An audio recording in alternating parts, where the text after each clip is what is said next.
Bonjour à toutes. Aujourd'hui, nous allons parler de la beauté féminine.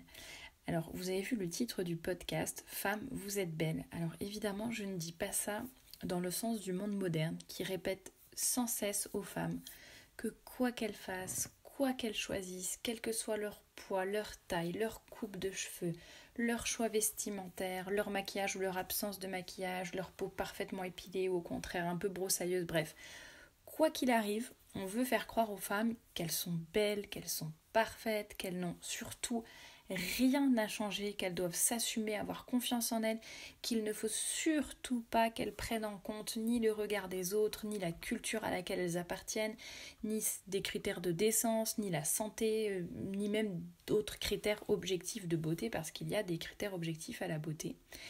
Donc vraiment, quoi qu'il arrive, la société actuelle veut un peu, et très contradictoire d'ailleurs, veut faire croire aux femmes qu'il faut vraiment qu'elles se libèrent entièrement et que quoi qu'elles fassent, tout va bien, ce sont les plus belles et les plus parfaites créatures de la Terre. Et ce qui est assez paradoxal, puisque d'un autre côté, voilà, que ce soit dans les médias, les magazines, etc., il y a des injonctions sans cesse pour perdre du poids, être la plus fine, apprendre à voilà, un peu se maquiller à outrance, j'allais dire, toujours cette espèce de tentation qui est grande de se transformer en fait, toujours de se transformer. Et donc évidemment il y a certaines choses qui sont dites à l'heure actuelle sur la beauté des femmes et que je soutiens plutôt, dans le sens, voilà, le fait de s'assumer, d'avoir confiance en elle, de ne pas trop dépendre du regard de l'autre, de savoir voilà, avoir confiance, être naturel et ne pas forcément chercher à correspondre à des canons de beauté qui sont de toute façon inatteignables. Ça, je soutiens entièrement. Par contre, le côté, quoi qu'il arrive, vous êtes parfaite, vous êtes les plus belles, il n'y a rien à changer. Et d'ailleurs, c'est un peu ce qu'on entend, que ce soit pour la beauté extérieure ou pour les choix de vie, ou voilà, c'est un peu le monde, chacun fait ce qu'il veut, comme il veut, quand il veut, et personne n'a rien à leur dire. Voilà, donc ça c'est évidemment le côté que je n'aime pas. En tout cas, voilà, le titre, c'était plus pour être accrocheur. Voilà, c'était pas pour aller dans le sens moderne dans lequel la société le dit assez souvent, ou les médias et les réseaux sociaux. Donc la tentation est grande aujourd'hui de se transformer pour les femmes. Pourquoi ? Parce qu'on leur met sous les yeux, comme je le disais, des canons de beauté plutôt artificiels, voire complètement artificiels, et qui n'ont rien à voir avec la vraie vie. Donc voilà, des magazines avec des photos entièrement retouchées, des filtres Instagram, donc maintenant, Instagram ou autre d'ailleurs, mais voilà, des filtres sans cesse pour voilà, apparaître d'une autre façon que ce que nous sommes vraiment, cacher ce que nous sommes vraiment, ce à quoi nous ressemblons vraiment. Et donc forcément, après, dans la vraie vie, on a du mal à s'accepter tel que l'on est finalement, et pour réussir à s'accepter telle qu'elle est, la femme généralement a recours à plusieurs artifices.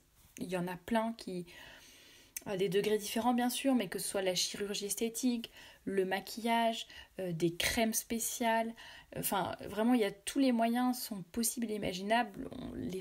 Certaines femmes peuvent passer des heures et des heures à entre guillemets, à se faire belle, puisque c'est l'expression consacrée, mais finalement après elles se trouvent à peine acceptables. Ou alors oui, c'est bon, allez, je suis passable aujourd'hui, après avoir passé des heures dans la salle de bain à se préparer, et finalement ça ne booste pas forcément tant que ça leur confiance en elles, puisque je pense que les femmes, au fond d'elles, sentent que finalement c'est artificiel, et quand elles se regardent dans la glace le matin au réveil, sans tous ces artifices, c'est vrai que c'est un peu plus difficile de s'accepter.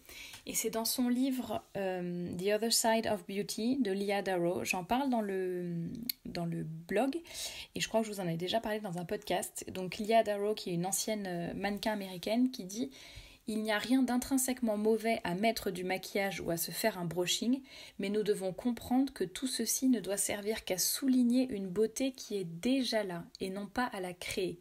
Nous sommes nés avec cette beauté et il est temps de le réaliser. Fin de la citation.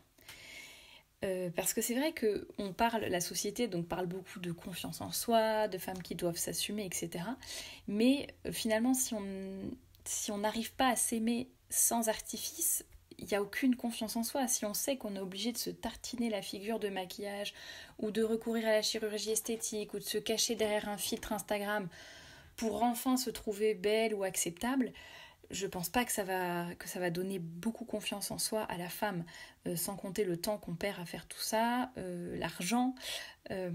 Donc c'est vrai que le premier pas pour moi, pour qu'une femme se sente belle et comment dire et s'accepte et se sente belle au naturel, justement c'est de prendre soin d'elle au naturel. C'est essayer de miser et de souligner une beauté naturelle qui est indéniable.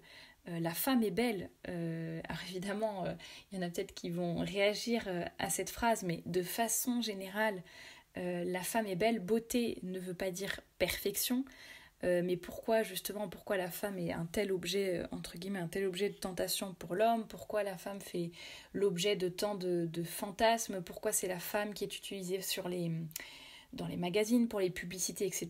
C'est parce que tout simplement, c'est triste, hein, mais voilà, la femme aide à vendre et la femme avec sa beauté, la femme a une beauté en elle qui est indéniable. Et je le répète, ça ne veut pas dire perfection, bien entendu. Et juste pour compléter un tout petit peu ce que je disais avant de continuer sur la beauté au naturel, justement le fait d'utiliser... Soit la société actuelle a recours à beaucoup d'artifices pour rendre la femme belle, en tout cas la société pousse la femme à utiliser tous ces artifices pour qu'elle se sente belle, soit, et c'est l'écueil justement de ce que je vous disais au tout début, soit la société pousse à au contraire ne prendre en compte aucun critère extérieur à soi, même si ce sont des critères objectifs de culture ou de beauté, et pousse en fait à aller, par exemple toutes les femmes, j'en avais parlé dans le podcast sur la grossophobie, pousse les femmes qui sont un peu rondes, ou voire très rondes, voire obèses, à s'assumer et à dire je m'en fiche, je suis très bien comme ça, et on voit des femmes qui se pavanent à moitié nues dans la rue ou sur leurs photos, dans les réseaux sociaux, tout ça pour dire voilà, j'ai des formes mais je suis belle quand même, je suis obèse mais tout va bien, alors que l'obésité, alors il y a des femmes qui sont malades, les pauvres, et leurs formes sont dues à des maladies, mais il y en a qui sont aussi vraiment obèses parce qu'elles mangent mal, parce qu'elles ne font pas de sport, ou peu importe. En tout cas, toujours est-il que ce soit leur faute ou non, l'obésité n'est pas du tout un signe de bonne santé, loin de là, et qu'il est difficile de prendre cela comme un exemple de canon de beauté, puisque ça ne reflète pas l'image d'une personne qui prend soin d'elle ou qui est en forme. Alors après, évidemment, pauvres femmes, il y en a, ça ne dépend pas d'elles. Comme je l'ai dit, ça peut venir de maladies, mais de façon générale, on est dans une société qui dit peu importe, vous pouvez vous montrer quel que soit votre état et vous serez belle, alors que ça, pour le coup, évidemment, c'est faux. Nous avons quand même pas le devoir, mais si, j'en ai déjà parlé dans d'autres articles, pour moi la beauté est vraiment un devoir déjà pour nous-mêmes, pour les autres. La beauté, a un côté aussi transcendant qui peut élever les âmes. Le bon goût élève les âmes aussi. Et comme je le disais, un des secrets pour se sentir belle, c'est déjà respecter ce que la nature nous a donné et prendre soin de nous au naturel. Alors ça ne veut pas dire qu'il ne faut rien faire, qu'il faut se lever le matin et puis sortir dans la rue comme ça, sans même se coiffer ni quoi que ce soit, pas du tout. Bien sûr, on peut cacher nos petits défauts, ce qui nous gêne, voilà, des racines de cheveux qui sont un peu blanches et qui nous gêneraient, un petit bouton, une imperfection, voilà, évidemment, pas de problème là-dessus, mais je pense qu'il est important quand même d'apprendre à nous aimer tels que nous sommes et apprendre à se mettre en valeur au naturel. Et en faisant ça, finalement, le matin au réveil, on se trouvera déjà belle. Et ça booste la confiance en soi pour le coup. Donc pour avoir un beau regard, par exemple, apprenez à bien épiler vos sourcils pour qu'ils vous encadrent les yeux, qui structurent votre visage de façon naturelle, sans avoir besoin d'en faire des tonnes, de mettre du mascara ni quoi que ce soit. Voilà, les sourcils sont très très importants pour vraiment structurer votre regard. Donc faites attention à la façon dont vous les épilez, à la forme que vous leur donnez. Pour avoir un beau teint, c'est vrai que c'est quand même plus... le fait d'avoir des boutons, des rougeurs, le teint un peu gras, etc., c'est jamais agréable, ni pour vous, ni pour la personne qui vous regarde. Pensez déjà à soigner votre alimentation, plutôt que de tout de suite recourir à 3 tonnes de fond de teint. Pensez à soigner votre alimentation, à la varier, à manger équilibré. Plutôt que d'utiliser de l'autobronzant, vous pouvez utiliser du macérat huileux de carotte, par exemple, ça donne une bonne ça donne bonne mine tout l'hiver en plus.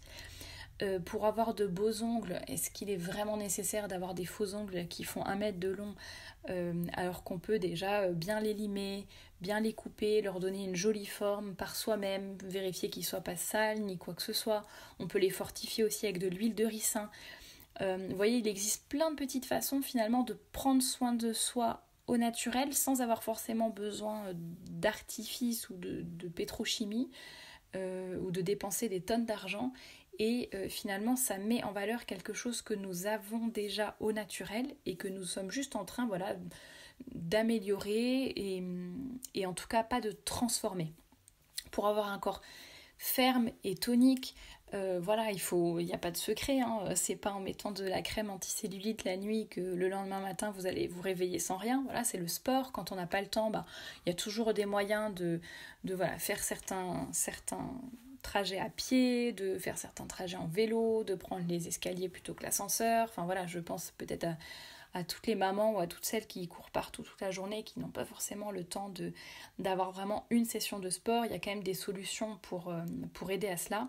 On peut faire aussi du sport en faisant autre chose, donc ça peut aider aussi. Pour avoir de beaux cheveux, alors ça je vous laisse vraiment aller sur le blog parce qu'il y a 1000 façons de mettre en valeur ses cheveux de façon naturelle pour avoir des beaux cheveux qui soient brillants, qui soient doux, qui soient vraiment, qui nous mettent vraiment en valeur. Et pareil, le fait d'adopter une coupe de cheveux qui vous va bien, qui vous encadre bien le visage, ça va contribuer largement à votre beauté de façon générale, on va dire. Donc ça c'est très important, c'est des petites choses, mais voyez le fait d'avoir déjà des sourcils avec une belle forme qui vous va bien, qui va bien à votre visage, d'avoir aussi une coupe de cheveux qui va bien à votre morphologie, c'est vraiment très important. Le fait aussi, je parle de morphologie, mais le fait de s'habiller avec des vêtements qui vous mettent en valeur, ça va évidemment contribuer à un bel aspect général. Donc vous voyez, il y a plein de petites astuces pour être belle objectivement et vous aussi vous sentir belle sans avoir besoin de vous transformer ou de devenir une personne complètement différente. Et une femme qui est belle au naturel, c'est-à-dire qui n'a pas besoin... Alors je dis pas qu'il faut pas se maquiller du tout, qu'il faut n'utiliser d'aucun artifice. Mon propos c'est plus d'essayer de vous guider sur un cheminement du naturel pour vous aider à avoir vraiment confiance en vous. C'est aussi, je pense, il y a un côté aussi économique et écologique et meilleur pour la santé, mais c'est plus pour vous faire réfléchir à tout cela. Après, chacune, selon les circonstances, peut-être selon son travail, selon les goûts de son mari, selon, est-ce que je vais à un mariage ou est-ce que je vais juste acheter mes fruits au marché. Enfin voilà, selon les circonstances, je pense que chacune est capable d'ajuster et de prendre sa décision par rapport à cela.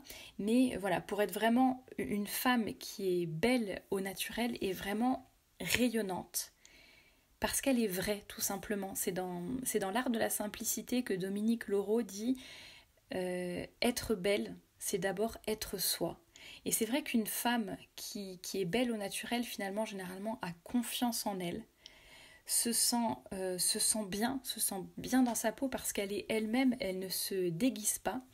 Elle est déjà attirante, elle est attirante parce qu'elle se sent attirante, elle s'accepte et elle s'aime telle qu'elle est, peut-être avec des petits défauts, peut-être avec des petites choses à corriger, mais en tout cas, elle est déjà, c'est sa beauté physique qui est en harmonie avec sa beauté intérieure et c'est pour ça qu'elle rayonne. Elle n'a pas besoin elle s'assume, c'est une femme qui s'assume sans masque, bon c'est le cas de le dire avec le contexte sanitaire actuel, mais je veux dire sans masque, sans déguisement. Elle apprend c'est une femme qui apprend à se mettre en valeur naturellement, à miser sur ce qu'elle a reçu, sur ce que la nature lui a donné, et camoufler peut-être ses petits défauts, mais aussi les accepter. C'est, comme je l'ai dit au début, la beauté, ça ne signifie pas... être belle ne signifie pas être parfaite. On peut avoir aussi des petits défauts ou je ne sais quoi, c'est ce qui peut aussi faire le charme, parce que je suis désolée, mais les mannequins sans âme qu'on nous présente, et je dis sans âme parce que voilà, ça se voit que c'est complètement superficiel et artificiel, il n'y a aucun défaut, tout est complètement lissé et oui, voilà, c'est vraiment artificiel, c'est vrai que ça n'a pas d'âme et finalement, bon, il peut y avoir un certain esthétisme, ça c'est sûr, mais je pense que ça s'arrête là. Donc apprenons à aimer notre corps, à le respecter, à respecter aussi la façon dont nous le traitons, je pense notamment aux produits que nous utilisons. Et voilà, n'oublions pas que nous avons chacune reçu beaucoup de potentiel, pas besoin d'en faire des tonnes, pas besoin toujours de chercher à revendiquer quelque chose, à en faire plus que nécessaire, à toujours vouloir voilà, vraiment en rajouter, toujours chercher, voilà, vaut mieux rester simple, j'allais dire, voilà, c'est le naturel, la simplicité, ce qui n'empêche pas, selon les circonstances, d'en faire un peu plus, d'utiliser du maquillage, même pourquoi pas, ou voilà, hein, évidemment, ce n'est pas mon propos aujourd'hui, mais voilà, chacune savoir voir le potentiel que nous avons, bien l'utiliser, parce que il suffit vraiment de peu pour finalement être, être beaucoup plus belle. Souvent les femmes, simplement, c'est parce qu'elles ne savent pas se coiffer, ou parce qu'elles ne savent pas s'habiller, ou parce qu'elles n'arrivent pas à savoir ce qui les met en valeur. Finalement, ça en fait beaucoup, ça participe beaucoup à faire notre beauté. Donc apprenons à nous connaître, apprenons à nous mettre en valeur naturellement avec ce que nous avons, à miser sur le potentiel que nous avons déjà reçu, et voilà, apprendre à en tirer le meilleur et vraiment à le rayonner autour de vous. S'il y a un message que je veux vous faire passer aujourd'hui, c'est vraiment, femme, vous êtes belle, mais vous êtes belle, soyez belle aussi, et soyez rayonnante. Ça, c'est vraiment, je pense aussi, le pendant de la beauté. Pour moi, la beauté, voilà, ne doit pas rester artificielle, ne doit pas rester intérieure. C'est vraiment quelque chose, la beauté, quand elle est naturelle, qu'elle est bien comprise, qu'elle est en accord avec aussi la beauté de notre âme, notre beauté intérieure, finalement il y a ce jaillissement, ce rayonnement, et voilà, je pense que c'est vraiment très important que les femmes apprennent à être belles, à être rayonnantes, et c'est comme ça qu'elles auront vraiment confiance en elles, et aussi qu'elles pourront faire le bien autour d'elles, parce que oui, on peut faire beaucoup de bien autour de soi quand on est belle, vraiment belle et rayonnante. En tout cas, c'est vraiment tout ce que je vous souhaite. N'hésitez pas à commenter, à donner vos petites astuces si vous avez des astuces pour voilà, une beauté au naturel. Si vous voulez réagir sur le sujet de la beauté, c'est un sujet qui m'intéresse beaucoup, sur lequel j'ai vraiment envie de travailler. Si vous avez des recommandations de lecture ou même de vidéos sur ce sujet, n'hésitez pas à les partager en commentaire. Si vous avez aussi d'autres suggestions pour d'autres sujets de podcast, je les note toujours avec plaisir. Et en attendant, je vous dis à la semaine prochaine.